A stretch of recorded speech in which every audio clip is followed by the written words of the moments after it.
Nobody Saves the World is the latest game from Juicebox Games, whose previous titles Guacamelee 1 and 2 were very imaginative, quite gorgeous looking 2D Metroidvanias. With this one, while we still have the beauty in a kind of disturbing way, this is definitely not like that game.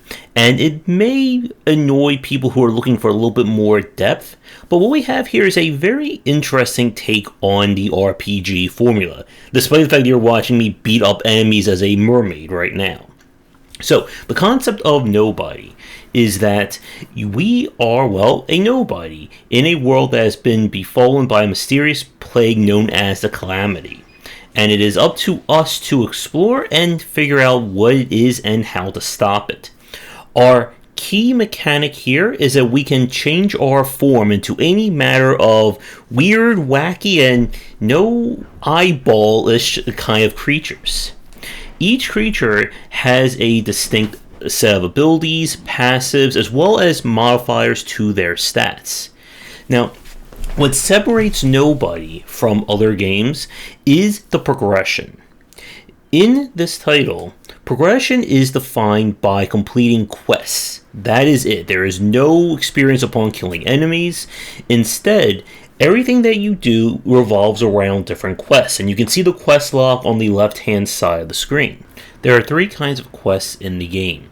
There are infinite quests that once unlocked will always be repeatable for free experience, the main quests that involve dungeons and completing specific tasks, and the form quests that are unique to each specific form. When you clear form quests, you will raise their level up, which will unlock more ability slots, and will allow you to get to more powerful forms. Now, in the upper right hand corner of the screen where you see the magic wand, that is your kind of game progression. In order to access different parts of the game, you'll need to use up those wands, and they are earned by completing various quests, completing dungeons, etc.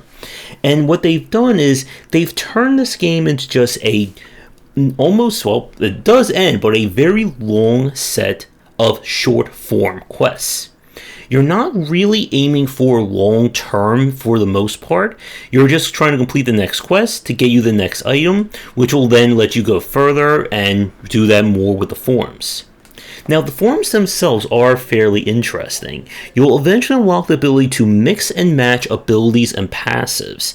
This sets up a lot of interesting synergies, such as being able to put lifesteal on your projectiles, or summon minions that can also gain health, and there's quite a bit of variety here that I like.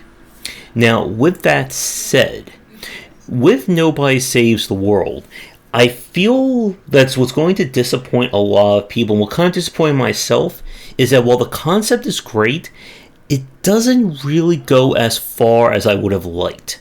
And I want to spend some time on that next, but it's time for a quick break, and if you're interested in my books on design, then be sure to check out my latest offerings. For entry-level students, we have 20 essential games to study, and then the Game Design Deep Dive series that takes an extensive look at different genres, with free-to-play coming in 2022. With Nobody Saves the World, the issue that I have with it is that the game doesn't quite, I think, go as far as you would think, given the design and elements of it.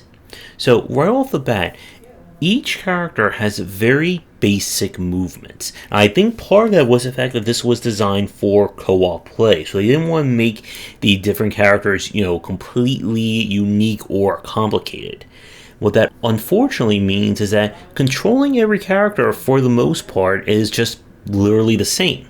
The only exceptions are when you control kind of a movement-based form, such as the mermaid, and I think there's another one that lets you fly as well, that lets you get over certain obstacles. But for the most part, the game is far more puzzly than I think you would assume from the outset. What they do is that as you get later in, you'll start to find enemies that have wards. The wards correspond to your different weapon types or your different attack types. That's the color symbol that you see over my skills in the bottom right. So if you want to be able to attack an enemy, you have to hit them with the corresponding color to break the shield, and then they're susceptible to damage.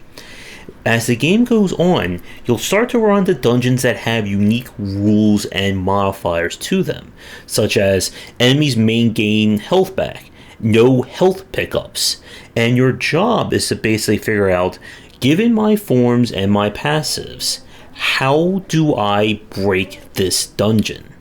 And the game can be on the harder side if you're playing the single player, as you are going to be mobbed, and a lot of the character attacks do not push back. And it's very easy to take a lot of damage from enemies. Now, the other point is that while the game is very much focused on short form progression, it doesn't really, I think, lead to anything that's all that motivating. Once you've gotten the different skills and the passives, ranking up the forms any further doesn't really do anything. Completing the quests don't change what's going on in the world itself. It's all just a matter of progression. And for people who are completionists, it's probably, this game is going to be good for you in the way that it just completely itemizes every single thing that you need to do in order to beat it. I found the story to be on the charming side, and again, the visual design is really fantastic. Some of the cutscenes have like this like 90s like hand-drawn like Nickelodeon look to them. But again, if you were hoping for more depth, especially if you are a fan of Guacamelee, then I don't think Nobody Saves the World is going to work for you. This is not a bad game by any stretch of the imagination, but with the standard and the heights that were set with Guacamelee, it does feel like a letdown. I think this concept, especially using the different forms, has merit to be explored further with something with a little bit more depth to it. But I would say again that Nobody Saves the World is a good game, provided you kind of lower or get your expectations in check before you start playing. So, with that said, thank you so much for watching my review. Let me know what you think in the comments down below, especially for anyone who did play the game, and if your thoughts kind of line up with mine, especially when you get to the back half of it. Be sure to check out our Discord and Patreon link down below. As always, if you'd like me to take a look at your game, please get in touch and come back for daily discussions on game design here and on game wisdom, where we some of the art and science of games.